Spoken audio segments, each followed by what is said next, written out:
Xoş gördük sizi əziz Dost TV izləyiciləri və gününüz xeyirli və uğurlu olsun. Biz sosial saatdayıq əziz dostlar. İlk dəfə olaraq bu ilin ilk sosial saatında sizin görüşünüzə gəlmişik və dostumuzdan danışacağıq əziz dostlar. Yeni artıq belə deyək iş günüdür. Bu ilin ilk iş gündür. Hər birinizə uğurlar arzulayırıq və biz təklif edirik ki, bizim bu söhbətimizdə kifayət qədər aktiv olasınız, öz fikirlərinizi bizimlə bölüşəsiniz.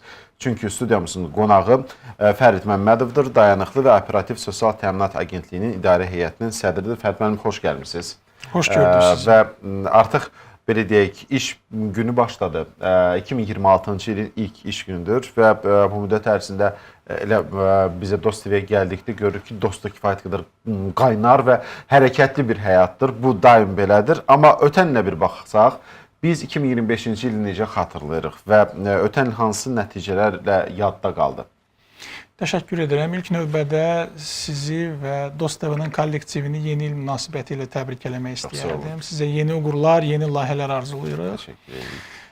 Şübhəsiz ki, 2025-ci il agentliyin bir sıra fəaliyyət göstərdiyi istiqamətlərində xüsusilə yadda qaldı və biz həm göstərdiyimiz xidmətlərin operativliyi nöqteyi nəzərdən, yüksək keyfiyyət nöqteyi nəzərdən üzərində iş apardıq və bizim qarşımızda duran vəzifələri doğrudan da biz 2025-ci ildə çalışdıq ki, tam olaraq ətraflı formatda həyata keçirdək.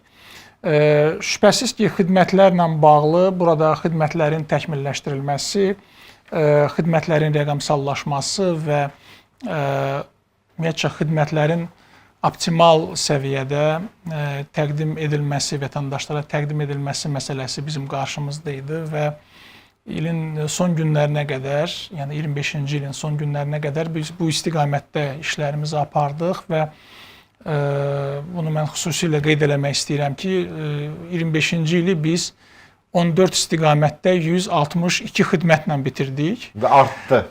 Xidmətlərimizin sayı bəli artdı və 160 idi ilin sonuna qədər. Artıq 2 əlavə xidmət də bizim xidmət siyahısına əlavə olundu və biz artıq 162 xidmət göstəririk 14 hansı xidmətləri də əlavə olunan? Yeni xidmətlərdir və bu istiqamətdə ümumiyyətcə mən bir şey qeyd eləmək istəyirəm ki, biz davamlı olaraq həm sosial müdafiə, həm əmək və məşğulluq istiqamətində iş aparırıq və bunlar daim bizim xidmətlərin üzərində öz təsirini göstərir və şübhəsiz ki, xidmətlərin siyahısı da məhz buna görə optimallaşır. Və eyni zamanda mən burada xüsusilə gələcək inkişafı qeyd eləmək istəyirəm ki, bu gələcək inkişafda bizim qarşımızda bir belə deyək, ümumi bir plan olaraq durub və burada mən xüsusi qiymətləndirmə istiqamətində olan yanaşmaları, eyni zamanda bilirsiniz ki, indi hal-hazırda ümumi optimallaşma və yaşıl maliyyəyə keçid istiqaməti var ki, burada da biz xüsusilə bunu sosial sahəyə gətirmək və sosial sahədə həyata keçirmək istiqamətində işlərin görülməsini planlaşdırırıq. Ümumilikdə mən onu qeyd etmək istəyirəm ki, ümumilikdə biz ümumi 2025-ci ili özümüz üçün bir uğurlu il sayırıq, hesab edirik və il ərzində biz həm funksional istiqamətində, həm əməliyyat istiqamətində, həm də ki, yeni layihələr istiqamətində bir xeyli yeniliklər elədik, gətirdik. Bir misal çəkmək istəyirəm. Biz oktyabr ayında yeni Sazgov brendini təqdim elədik və həmin brend bilavasitə sosial sahədə bir bilik və təcrübə mübadiləsi platformasına çevrildi. Çox geniş bir platformaya çevrildi. Bəli, yəni bu da 25-ci ildə baş verdi. Yəni bir çox istiqamətlərdə biz yeniliklərə və nailiyyətlərə əl atdıq və artıq müəyyən belə deyək, irəliləyişlər bu istiqamətdə əldə olundu. Bəs ümumilikdə biz 2025-ci ildə DOST mərkəzlərində bunun statistikası var. İstərdim buradan açıqlaq. Neçə vətəndaşa xidmət göstərmişik və bu göstərilən xidmətlərdən vətəndaşların məmnunluq səviyyəsi, ümumiyyətlə hansı xidmətlərdən daha çox məmnundurlar? Heç şübhəsiz bəzən bu vətəndaşımızda, bizim özümüzdə belə hər hansı bir xidmətdən bizim xeyrimizə bir nəticə olmadıqda sən onu düşünürsən ki, o qədər də uğurlu bir iş deyil, bu o qədər də yaxşı bir nəticə deyil. Bax, bu paralelləri aparmağımızı xahiş edəcəm. Bəli, biz bildiyiniz kimi ilin sonunda, 25-ci ilin sonunda 4 milyonuncu vətəndaşa xidmət göstərdik və artıq xidmət sayımız artdı və vətəndaşların da bizə müraciətlərin sayı artdı və artıq ilin sonunu, ən son günündə xidmətlərin sayı 4 milyon 100 mini ötdü. 4 milyon 100 mini ötdü. Eyni zamanda bizim çağrı mərkəzimizin kumulativ göstəricisi də kifayət qədər yüksək səviyyədədir. Artıq 8 milyon 200 mindən çox zəngi biz cavablandırdıq. Yəni bu istiqamətdə şübhəsiz ki, ancaq 2025-ci ildə 850 mindən çox vətəndaşa biz xidmət göstərmişik. Eyni zamanda çağrı mərkəzi də 1 milyon 450 mindən çox zəngi cavablandırıb. Yəni bu sırf statistik göstəricilərdir ki, 2025-ci il bizdə nə ilə yadda qalıb? Şübhəsiz ki, biz artıq yeni rəqəmlər əldə eləmişik bu istiqamətdə. Eyni zamanda bizim xidmətlərdən məmnunluq göstəriciləri də artıb. İlin sonuna bizim xidmətlərdən vətəndaş məmnunluğu artıq 98,7% artdı və eyni zamanda bizim çağrı mərkəzindən istifadədə də vətəndaş məmnunluğu artıb, artıq 95%-ə çatıb. Yəni bu göstəricilər də onu göstərir ki, yəni biz kifayət qədər həcmli iş görürük və eyni zamanda bizim işimizdən də məmnunluq dərəcəsi kifayət qədər artıb son zamanlar. Fərqim, hər hansı bir vətəndaş müraciətinə həssas yanaşma məsələsinə toxunmaq istəyirik. Çünki burada da vətəndaş əgər yazırlar bizim izləyicilərimiz, vətəndaş əgər bir xidmətdən narazıdırsa, bir xidmətdən onu göstərilən zaman hər hansı bir yanaşmam olsun və yaxud da qanunvericiliyin izahat dilim olsun, əməkdaşın hər hansı bir səhv deməyək, vətəndaşa görə səhv bir münasibət olsun. Bu necə araşdırılır? Bu proses necə tənzimlənir? Bəli, yəni biz DOST agentliyində bunun üçün bir neçə kifayət qədər etibarlı kanal yaratmışıq. Vətəndaşlar bizim bu kanallardan istifadə edə bilər. İlk öncə canlı olaraq bizim mərkəzlərə müraciət oluna bilər. Əgər şikayət xarakterli müraciətdirsə.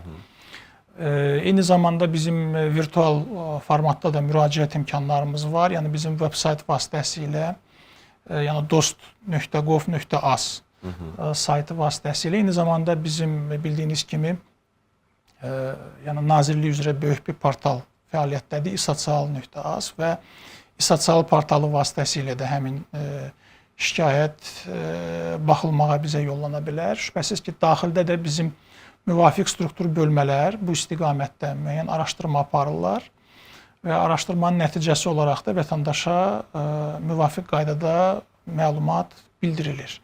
Şübhəsiz ki, araşdırmanın da müəyyən belə deyək, səviyyələri var.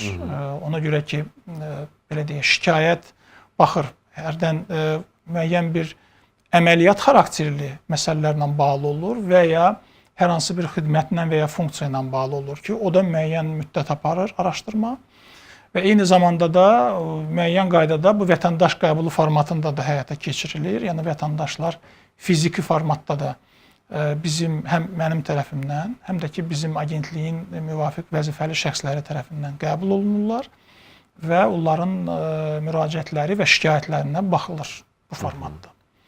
Deməli, mən burada bu sualı ünvanlayayım, çünki artıq neçənci sualdır ki, gəlirlər. Deməli, soruşurlar, Quba DOST mərkəzi nə vaxt açılacaq? Gəncədə DOST mərkəzi yaradılacaqmı? Deməli, Sumqayıt DOST mərkəzi nə zaman tam hazır olacaq? Bəli. Bu bizim planımızdadır. Bildiyiniz kimi Qubada biz artıq bir müddətdir ki, xidmət göstərməyə planlaşdırırıq və o istiqamətdə də bizim mərkəzimiz orada indi hazırlıq mərhələsindədir. Biz bu il ərzində dediyiniz bütün istiqamətlərdə, həm Quba şəhərində, həm də bizim iki iri şəhərlərimizdə, Gəncə və Sumqayıtda bizim mərkəzlərimizin açılışını planlaşdırırıq. Bu il ərzində? Bu il ərzində, bəli. Bu il ərzində biz xüsusilə Qubanı mən qeyd edirəm. Bu il ərzində, bu ilin sonuna qədər Quba Regional Dost Mərkəzinin açılışı planlaşdırılır. Eyni zamanda Gəncə Regional Dost Mərkəzinin açılışı da planlaşdırılır. Sumqayıtda da işlər gedir, bildiyiniz kimi artıq bu istiqamətdə artıq fiziki olaraq işlər başlanılıb. O da, yəni planımızda var ki, bu ilin sonuna qədər biz onu təhvil verək. Əgər müəyyən dəyişiklik olsa, müəyyən tikinti prosesində və infrastrukturun planlaşdırılması istiqamətində müəyyən işlər gedir.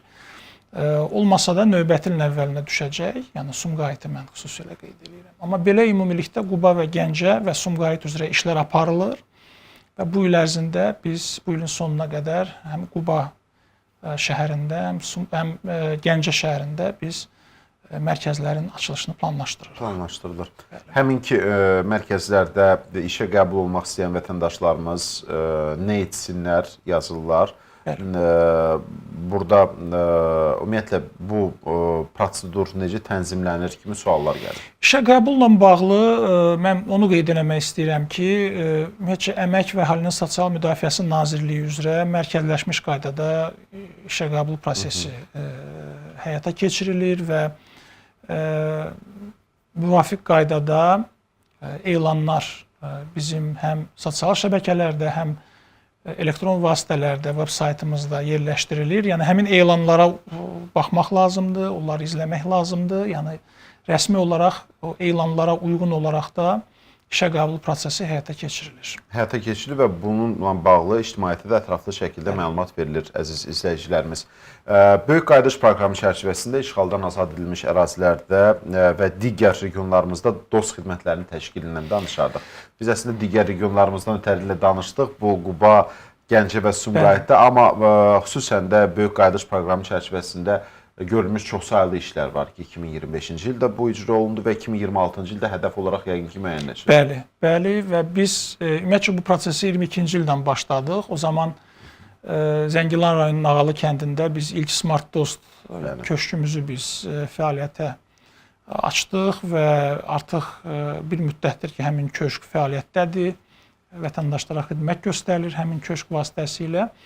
Eyni zamanda 23-cü ildə bildiyiniz kimi biz Bərdə şəhərində Qarabağ Regional Dost Mərkəzinin açılışını təqdim etdik və ondan sonra artıq bir müddətdir ki, həmin mərkəz vasitəsilə biz Qarabağ və Şərqi Zəngəzur iqtisadi bölgələrində bizim fəaliyyətimizi qururuq və qurmağa çalışırıq, planlaşdırırıq.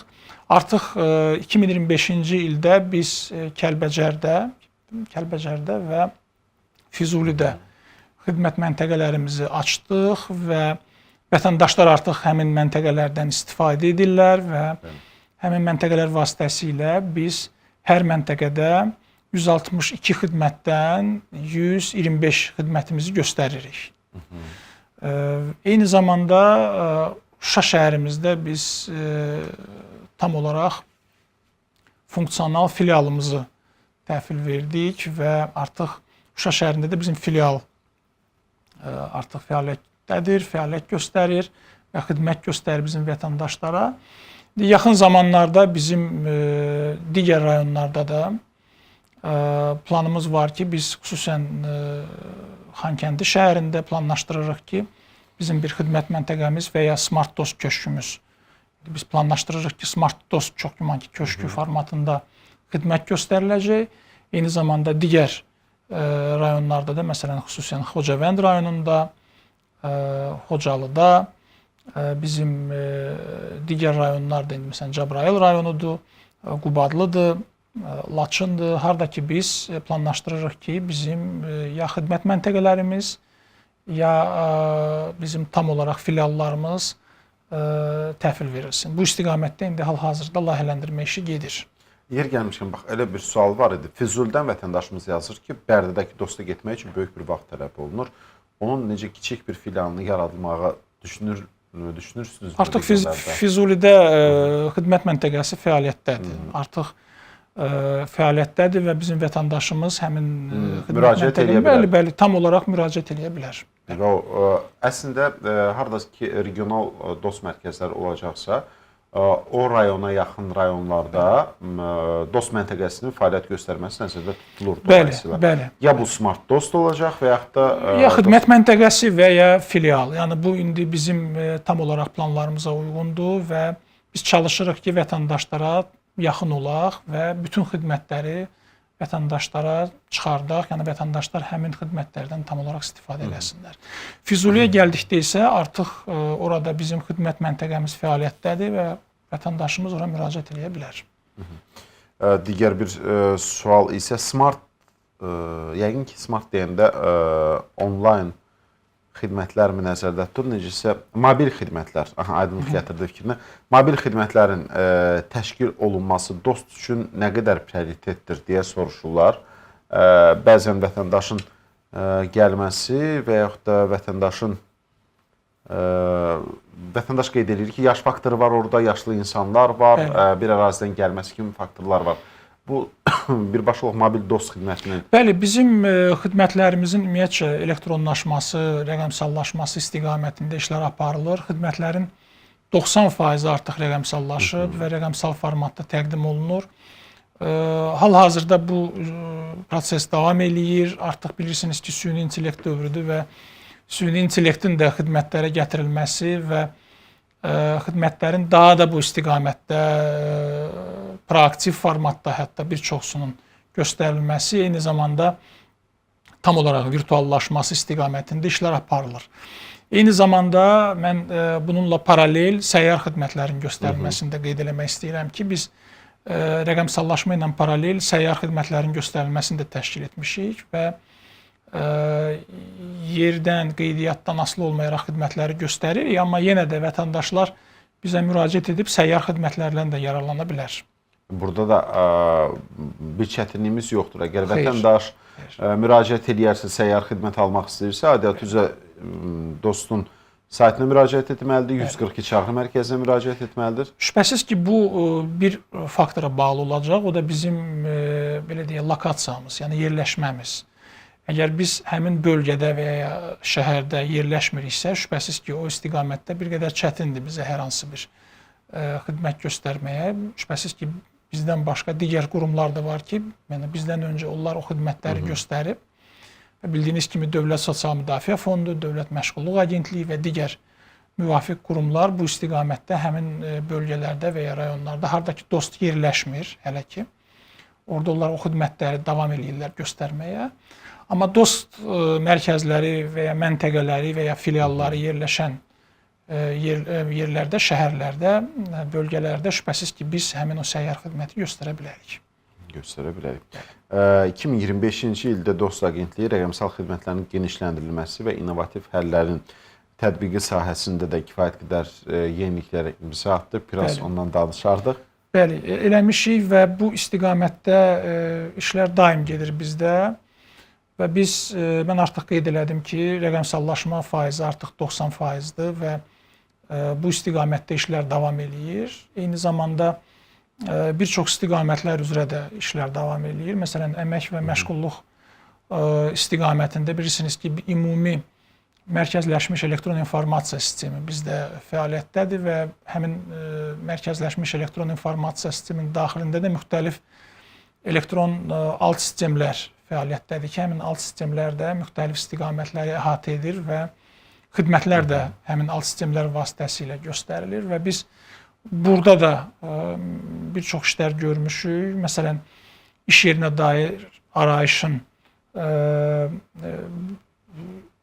ümumiyyətcə elektron formada göstərilməsi, verilməsi və həmin bölmə vasitəsilə əmək müqaviləsi ilə yanaşı əmək müqaviləsinin olmaması ilə bağlı elektron arayışın verilməsi. Məsələn, bax, bu cür bir xidməti biz təqdim elədik. səyyar xidmətlərlə bağlı və onların sifarişi ilə bağlı müəyyən işlər aparırıq və burada xüsusən bu istiqamətdə vətəndaş müraciətlərinin surətli formatda qəbul edilməsi, optimal formada emalı və həmin xidmətlərin göstərilməsi istiqamətində də elektronlaşma prosesi gedib və orada da müəyyən deməli elektron həllər tətbiq olunub ki, artıq səyyar xidmətlərin də göstərilməsi istiqamətində vətəndaşlar artıq virtual formatda bizə müraciət edib həmin müraciətdən yararlana bilərlər. Yəni bir çox istiqamətlərdə biz bu işləri aparırıq və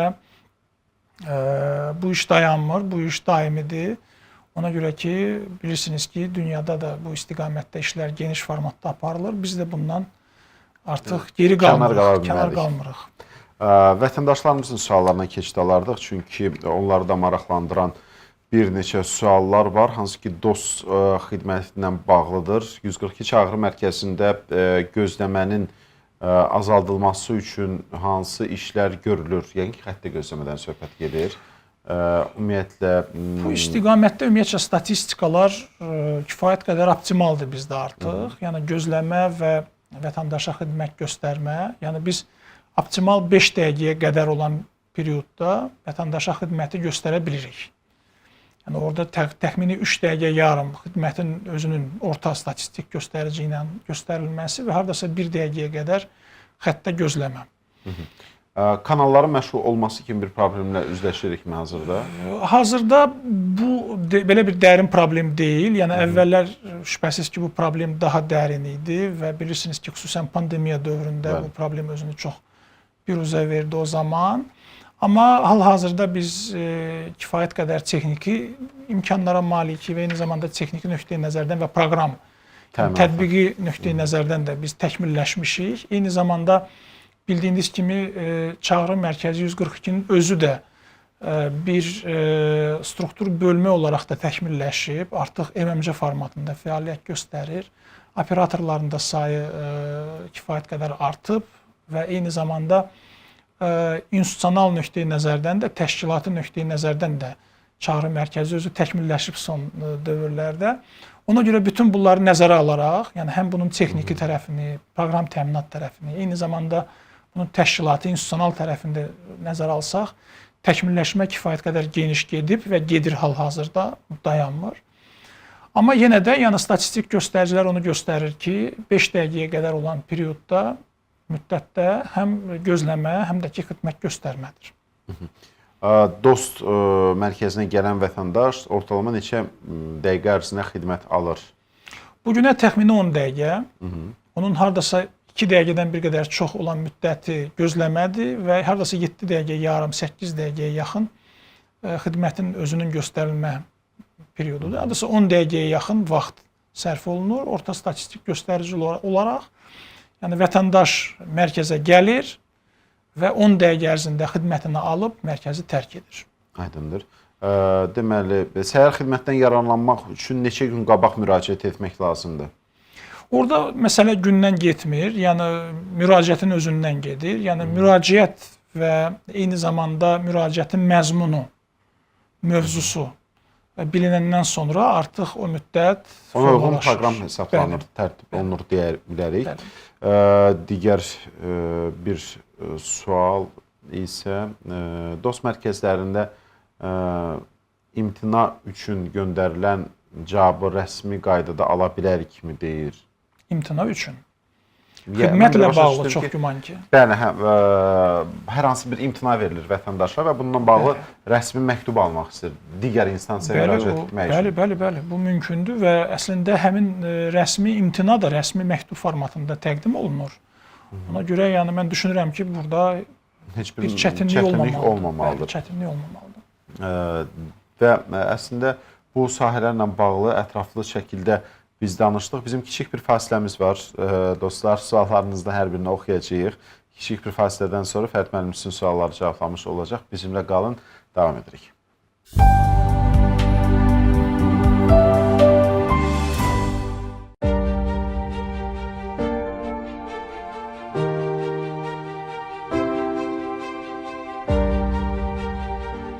İşğaldan azad edilmiş torpaqlarımıza həyat qayıdır. öz doğma yurdlarına qayıdan vətəndaşlarımız DOST xidmətləri ilə də əhatə olunub. Qarabağ Regional DOST Mərkəzində məşğulluq, pensiya, sosial müavinət və təqaüdlər, sosial xidmətlər, əlillik, tibbi sosial ekspertiza və reabilitasiya, sosial sığorta, əmək münasibətləri, həmçinin sosial hüquqi, sosial məişət xidmətləri, ümumilikdə 161 adda xidmət göstərilir. 7 avqust 2023-cü ildə Prezident İlham Əliyevin iştirakı ilə açılışı baş tutan mərkəzdə fəaliyyəti dövründə 170 minə yaxın şəxs DOST xidmətlərindən yararlanıb. Vətəndaşların bu xidmətlərdən məmnunluq səviyyəsi 99%-dən yüksəkdir. Bundan əlavə, burada Qarabağ Peşə Hazırlığı Mərkəzində 7 emalatxana, 8 sinif və təlim otağı vətəndaşlarımızın xidmətindədir.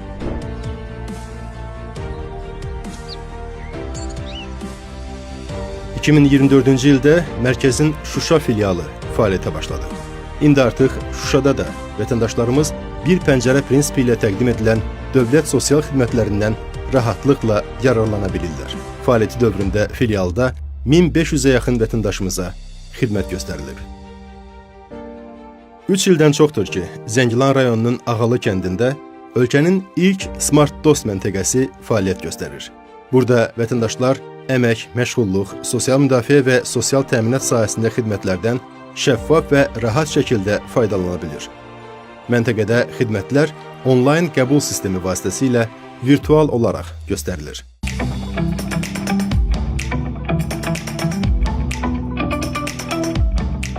Vətəndaş video görüntü bağlantısı ilə DOST mərkəzlərinin sosial agentliklə əlaqə quraraq müraciət edəcək və müraciəti yerindəcə həll edəcək. Növbəti mühüm addım Kəlbəcər DOST məntəqəsinin açılışı oldu.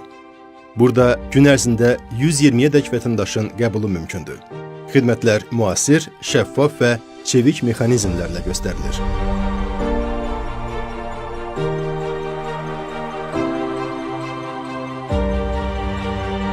Məqsədimiz harda yaşamasından asılı olmayaraq, hər bir vətəndaşımızın sosial xidmətlərə maksimum rahat çıxışını təmin etməkdir. Bugün DOST, işğaldan azad olunan torpaqlarımızın dirçəlişinə xidmət edən ən mühüm sosial layihələrdən biridir. Burada yollar çəkilir, evlər tikilir, infrastruktur qurulur.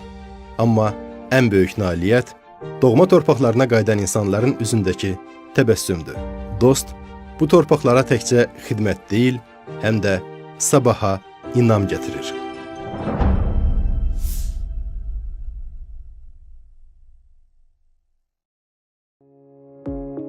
Əmək müqaviləsi bağlamadan işləmək işçini layiqli əmək və sosial təminat hüquqlarından məhrum edir. Yeni rəqəmsal platformalar əmək müqaviləsinin bağlanması prosesini daha çevik və vətəndaşlar üçün əlçatan edir.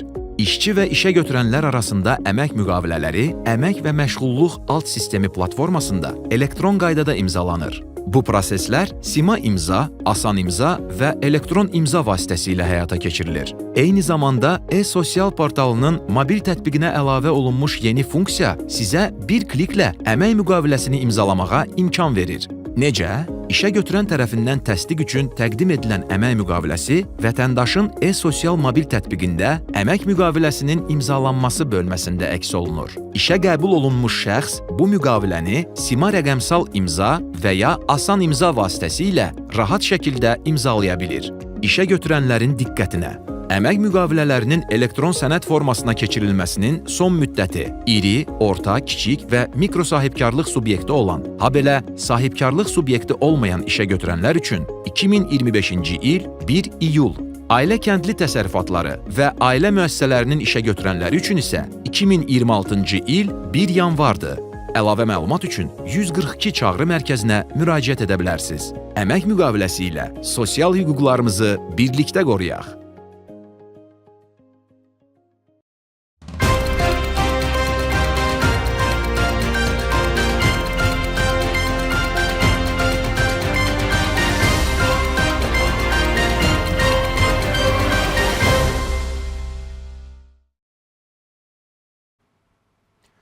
Bir daha xoş gördük sizi əziz DOST TV izləyiciləri. Sosial saatdasınız və biz bu günləri DOST Agentliyinin fəaliyyətindən danışırıq. Bizim studiyamızın qonağı Dayanıqlı və Operativ Sosial Təminat Agentliyinin İdarə Heyətinin sədri Fərid Məmmədovdur.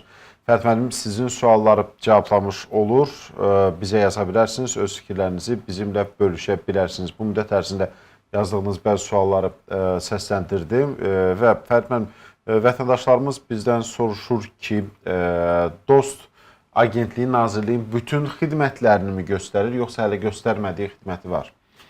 Yox, şübhəsiz ki, bütün xidmətlər göstərilir və burada yəni tam spektr, bütün xidmət spektri əhatə olunub və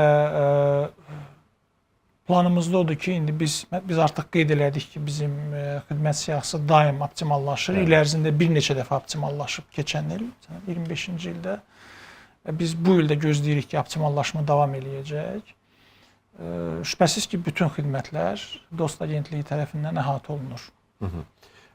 Deməli, digər bir maraqlı tədbir ötən illəri siz də qeyd elədiniz. Sotskov 2025 tədbiri idi ki, həm beynəlxalq nüfuz baxımından çox önəmli bir tədbir idi və bu sahənin beynəlxalq müstəvidə tanınılmasına öz müsbət təsirini göstərmiş oldu. Ümumiyyətlə, Dost brendinin xaricə ixrac edilməsi məsələsi daim müzakirə mövzusudur və bu sahədə də yaxşı və uğurlu nəticələr əldə etmişik.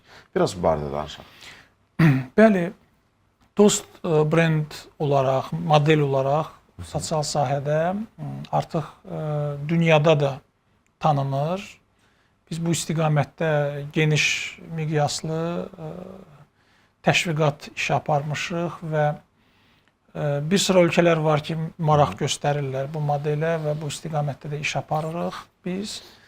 Artıq keçmişdə də biz qeyd eləmişik ki, bir neçə ölkə, məsələn, Moldova Respublikası kimi, Özbəkistan Respublikası kimi ölkələr bizim təcrübədən istifadə edib və bizim təcrübəni öz ölkələrində istifadə edirlər geniş miqyasda.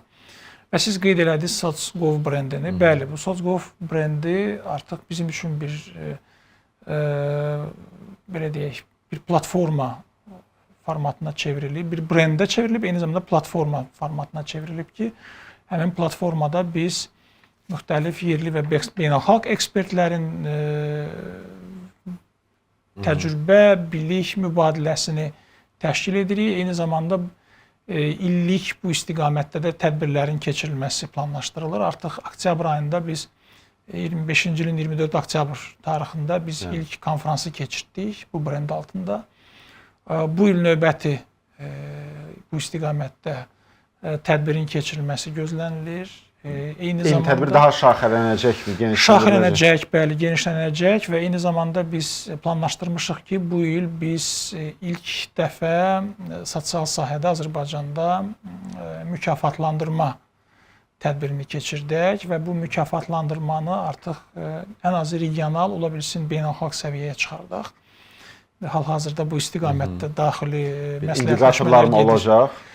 Bəli, bəli. Bir neçə istiqamət üzrə biz planlaşdırırıq ki, burada mükafatlar təqdim olunsun. Şübhəsiz ki, bu həm sosial xidmətləri əhatə edir, həm məşğulluq istiqamətini əhatə edir, həm regional sosial layihələri və proqramları əhatə edir. Yəni, bütün bu istiqamətlərdə biz artıq bu mükafatlandırma işinin aparılması ilə bağlı artıq müəyyən planlarımız var, biz iş aparırıq və düşünürük ki, bu ilin sonuna qədər də bu istiqamətdə biz növbəti bir tədbir keçirdəcəyik. Əslində kifayət qədər uğurlu bir ideyadır, deyim. Çünki istər-istəməz bu sahə ilə bağlı həm Azərbaycan brendindən, Azərbaycan ölkə olaraq da bir ixrac formasında başqa bir addır, başqa bir nüfuzdur ki, hansı ki təqdim olunur. Sadəcə sosial sahə ilə xidmət göstərən qurumları mı əhatə edəcək, yoxsa bura artıq özəl təşkilatlar da müraciət edə bilər? Burada ilk olaraq prioritet verilir sosial sahədə, sosial xidmətlər göstərən təşkilatlar, sosial sahədə siyasətlə məşğul olan, hər hansı bir əməliyyat və funksional fəaliyyət göstərən təşkilatlar. Eyni zamanda şübhəsiz ki, bu istiqamətdə fəaliyyət göstərən qeyri-hökumət təşkilatları da cəlb oluna bilər, müxtəlif qurumlar cəlb oluna bilər. Şübhəsiz ki, söhbət tək qurumlardan getmir. Eyni zamanda fərdlər də bura müraciət edə bilərlər. Yəni, tanınmış beynəlxalq ekspertlər var bu sahədəki, onlar da ekspert şəklində bunlar fəaliyyət göstərirlər və müxtəlif proqram və layihələrə məsləhətlər verirlər və həmin proqram və layihələri idarə edirlər. Yəni onlar da bu prosesə qoşula bilərlər. Yəni həm təşkilati, həm fərdi istiqamətdə bu proses özünü göstərəcək. DOST modeli üçün DOST modelinin maraqlı gəldiyi ölkələrin sayı təqribi varmı və yaxud da onlar bu ölkədə tətbiq olunduqda ad olaraq, brend olaraq DOST mu qoyulur, yoxsa sadəcə konsepsiya oradan götürülür? Hal-hazırda hardasa 20-yə yaxın ölkəni mən qeyd edə bilərəm ki, maraq göstərirlər DOST modelinə. Hardasa 20-yə yaxın ölkədən konkret bir ölkəni mən qeyd edə bilərəm ki, DOST brendi ilə hal-hazırda iş aparır. O da Moldova Respublikasıdır ki, hazırda Moldovada çox yaxın formatda artıq işlər aparılır və hazırda orada infrastruktur səviyyəsində işlər aparılır. Yəni fiziki mərkəzlər qurulur və biz gözləyirik ki, Moldovanın 5 şəhərində fiziki regional mərkəzlər qurulacaq. Artıq bu proses getməkdədir. Artıq maliyyəsi də verilib Moldova hökuməti tərəfindən və eyni zamanda artıq satın alma prosesləri də bitib, bir çox istiqamətdə artıq işlər başlayıb, işlər gedir. Biz düşünürük ki, bu ilin sonuna qədər biz Moldovada ilk DOST brendi altında mərkəzi görəcəyik. Yəni, bizim orada dəstəyimiz... Bizim dəstəyimiz şübhəsiz ki var. Bizim dəstəyimiz əsasən daha çox sosial siyasət, daha çox layihələndirmə, xidmət modelləri, monitorinq və qiymətləndirmə sistemləri, yəni daha çox bu istiqamətdədir. Eyni zamanda biz onlara bu modeli tam olaraq yerli şəraitə uyğunlaşdırmaq və eyni zamanda təşkilati səviyyədə, institusional səviyyədə qurmaq, o istiqamətdə də onlara məsləhətçi xidmətləri göstəririk. Fərqan və söhbətimizin sonunda DOST agentliyinin qarşıdakı dövr üçün əsas prioritetləri və strateji hədəfləri nədən ibarətdir?